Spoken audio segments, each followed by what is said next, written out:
Бир отбасы жаңа пәтерге көчүп келген болатын. Олардын бөлмелеринде үлкен төсек болатын. Ол жака баары бирге жататын. Олардын бир кыздары бар эди.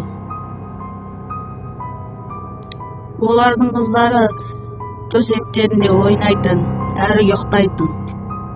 Бұл отбасылар бақытты күн кезіп жатты. Бірде тығылыста ойнады.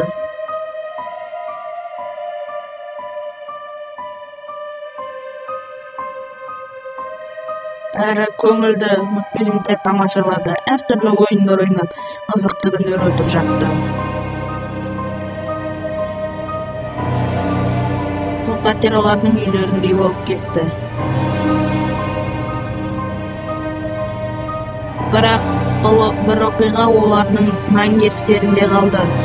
Ол оқиға өте қорқынышты болып еді.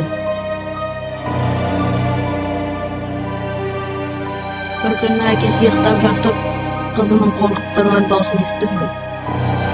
Әке, терезенің алдында бір әйел тұр. Қызық қана еді.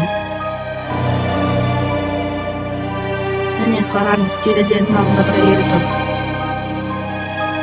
Бірде терезенің алдында шынымен бір әйел тұрды. Екеуі қатты қорқты.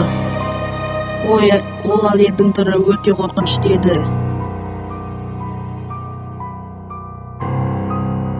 Оларға қарап тұрды. Және олардың түрін көргенде, оның түрі өте қорқынышты әрі қисық болды. Бірақ ертеңінде олар ол пәтер